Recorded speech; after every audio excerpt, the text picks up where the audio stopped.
Welcome to Our Girl Relationships. On this channel, we talk about problems people face in their day-to-day lives. Let's start with a video. I, a 27-year-old female, got married to my boss, 39, and it was a dream come true. I was just an ordinary employee working in a law firm, but an aspiring lawyer who had big dreams. I got to spend a lot of time around my boss, and to be true, I had already fallen for him. I also got some vibes and signals from him and supposed that he liked me back, but I wasn't sure, as sometimes he would totally ignore me and would not even respond. I was very careful with my actions and dared not to reveal that I had feelings for him. I heard he was single, and this sort of surprised me, but I took it as a chance for me.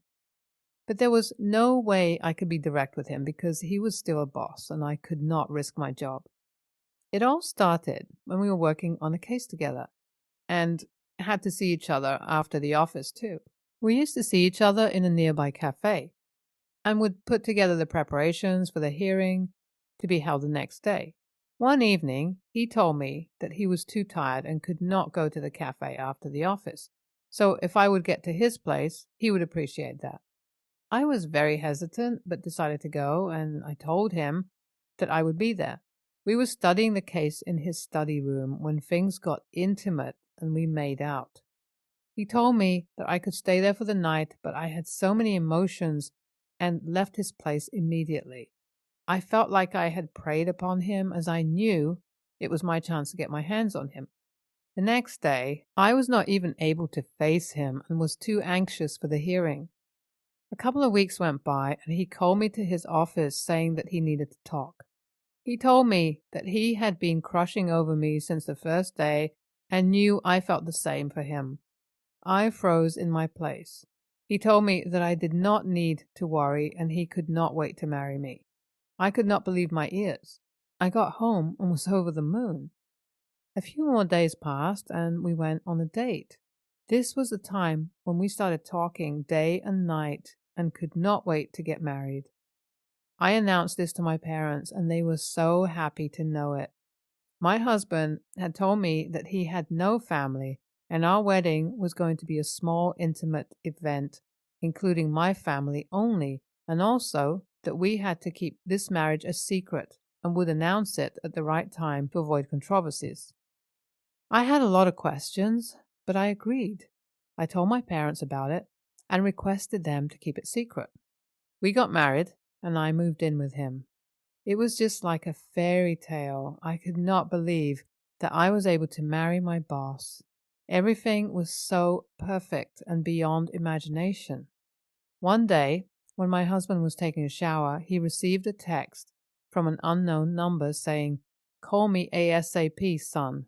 I picked up the phone and replied, "Who was this?" Another text was received saying, "Your mom is stupid."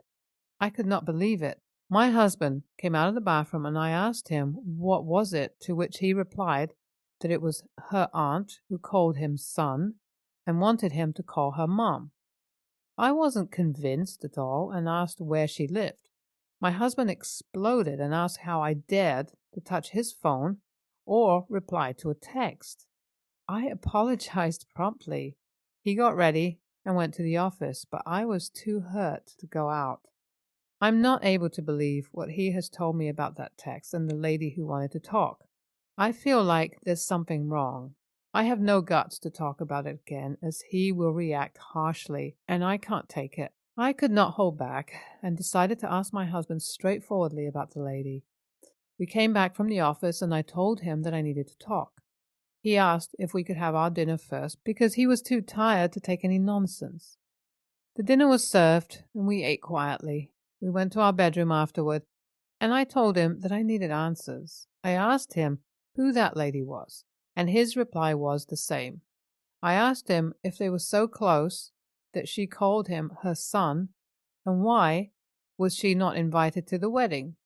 He told me that she was too old and weak, and could not attend such events. I asked him if she knew about our marriage, to which he said that he had already informed her. The next question I asked was, where did the woman live? He lost it here and told me that he was already tired of the court today and could not stand any more questioning. The things which are bothering me are that whatever the reason was, if she was so near and dear, she should have been brought to the wedding. I had to answer so many questions asked by my family regarding my husband's family, and he didn't even care. My husband told me that he would be away on the weekend and I could go back to my parents' house if I wanted to, because I would feel alone here. I asked him where he was planning to go, and he told me that it was a meeting with an old client. I told him that I already knew about his old clients, and all of them were from the same city. He told me that my detective-like behavior made him lie to me, and she was going to see that aunt who had texted him. I told him that if he was going to see her, I was also going along with him. He asked me why I was so obsessed with her, to which I replied that I was just curious and wanted to meet her in person. He told me that I was not going with him, and he would drop me at my parents' house. I was too tired to argue onwards. I do not get why he was not ready to take me if that lady already knew about our wedding. Also, does that lady even exist? Or is it someone else? I'm so worried, and my head is pounding right now. My husband came back and was in a very good mood. I asked him if he had had a great time, to which he replied that his trip had gone well, but he was a bit tired and needed rest. A few days later, there was a call from an unknown number on my husband's phone, and I got to pick it up. I asked who it was, and came to know that it was the same lady. I greeted her well and asked her how she was. She responded politely and called me by another name. I was confused, but thought that she might have forgotten my name. She went on and asked about my husband and how his office was going. She then asked how were the kids going, and if they were home. I told her that I did not get her, so she repeated herself, asking if the kids were at home or had gone to the school. I told her that we did not have any kids. She seemed confused and asked my name. I told her my name, and then she asked what I was doing on her son's phone. I told her that I was his wife, to which she replied that I was lying and hung up the phone. I am literally outzoned. I do not know what is going on, and I think I'll have to confront my husband. Before I would confront my husband, I knew I had to look for shreds of evidence because he would just come up with another story and sabotage me. The first thing I knew I had to go through was his phone. As soon as I got my hands on his phone, I went to the photo gallery. There was nothing special, and then I got an idea to look for a hidden album. I knew I would find something regarding the story going on behind my back. There, I found his selfies with a woman and 2 kids. There were a lot of photos, and an old lady was also present in them. I went to my husband and asked him who those people were. He snatched his phone back and asked me how dared I. I yelled at him and told him that it was he who was going to give answers tonight. He asked me to calm down, and I threw his phone against the wall. I told him that I would expose our marriage right away if he did not respond like a sensible person. I guess he got scared and told me that the woman was his long-term girlfriend and they had kids too. The old lady was his mom. He went on and said that he had lied because he loved me and could not stay without me. I packed my stuff and left immediately. It took me a few days to gather myself and face the fact that I had been scammed and used. I was not able to sleep well or eat well and hated being alive. I could not let him go like that and prey on someone else, keeping things secret. I took to social media and posted my video narrating the whole story and also added photos from our wedding day. I told how he had allured me and then trapped me with his lies until I found out about the things. I also hunted for his girlfriend's Facebook account and sent her our photos. I wanted him to suffer the worst. I had already sent my resignation to the law firm and had decided to move to another city after divorcing him. It was difficult for me to handle myself and also face my family, who was, of course, upset and told me that this had happened because I rushed things. But I'm glad his reality was exposed timely and I dared to ditch him. NTA, kudos to you, strong woman. So sorry to read that you had to go through all that just to find out how miserable your husband was. I can imagine how it feels like when you're emotionally robbed.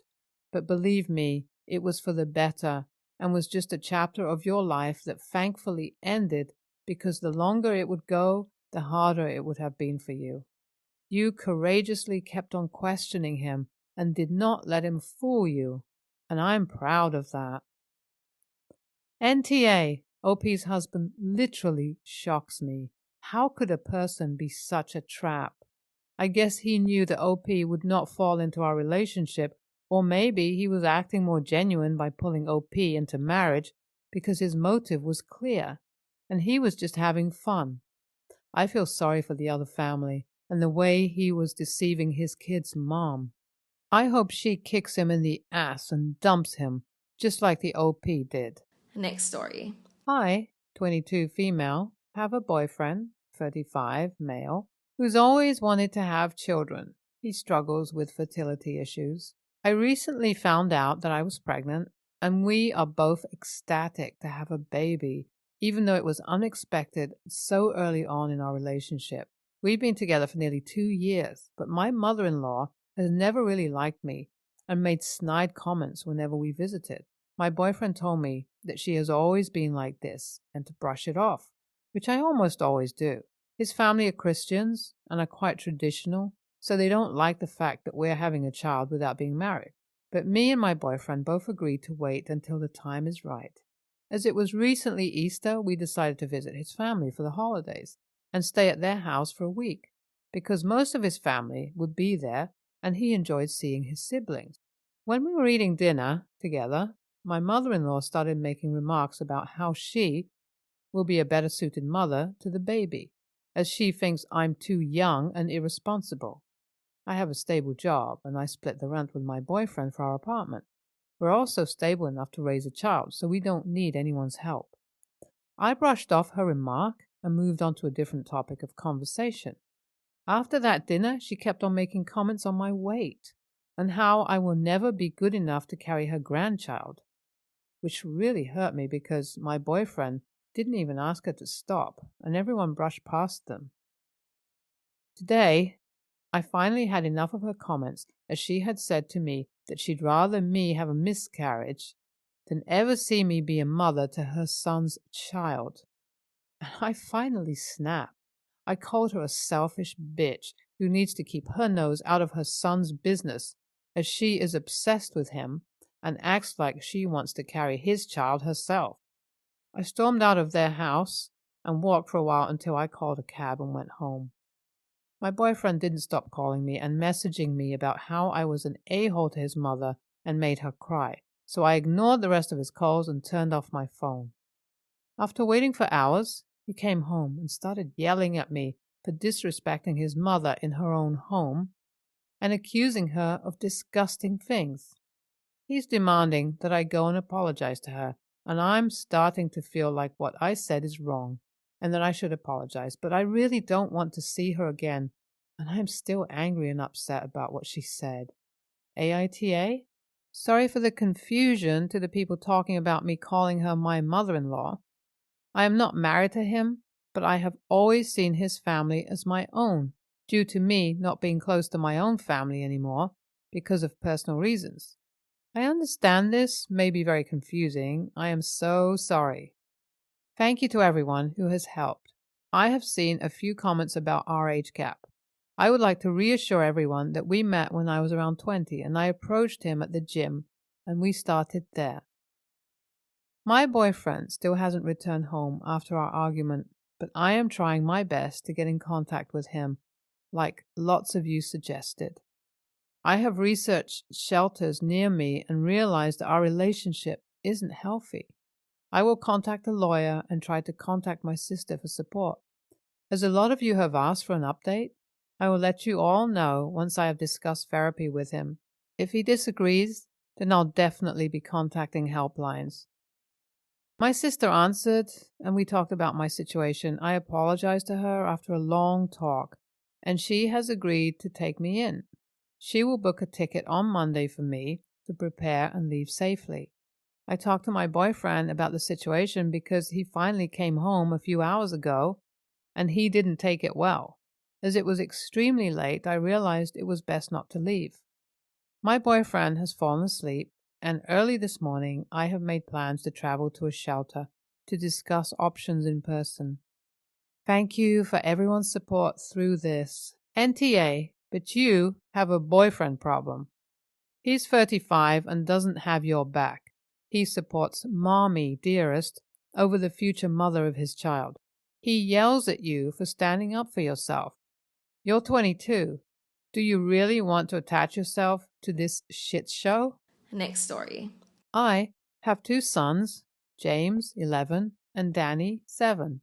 Since they were little, we have a deal when we do our grocery shopping for the week. They pick out junk food like cookies, chips, or whatever. That's their treat for the week. They can share, but they don't have to. There's plenty of other stuff to eat, but this is their special thing. James has a dairy allergy, so can only have certain things. Up until recently, they'd each get something they both liked and shared. But then a month or so ago, Danny picked out some Cheetos. James couldn't have any, so Danny figured out if he got something with dairy, he didn't have to share.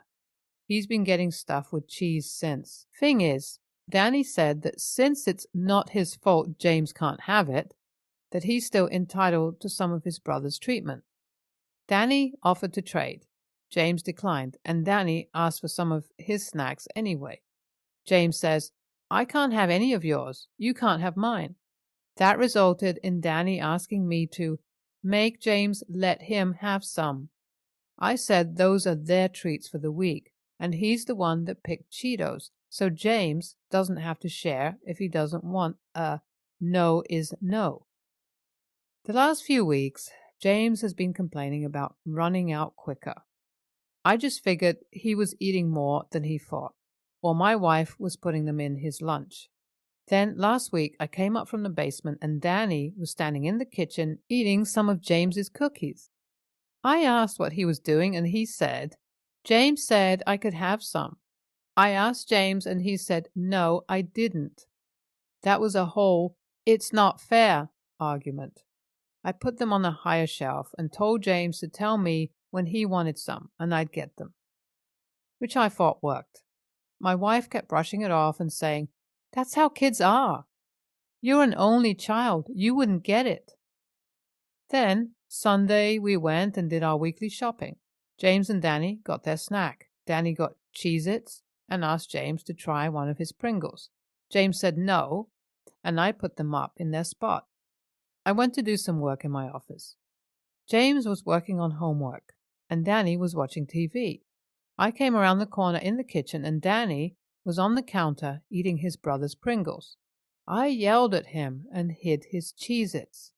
My wife's suggestion was neither of them get special snacks anymore. But why punish both for one's behavior? I ordered a food locker. I gave it to James with a lock and key. Danny had a fit. Now my wife is mad at me and said I'm an a-hole and playing favorites. That they're just having a normal sibling disagreement and it'll pass, but I went too far with a lockbox. Danny isn't understanding. No, I don't want him growing up thinking he can have whatever he wants. AITA? NTA. Danny needs to understand no means no. Your AH wife is raising a potential assaulter.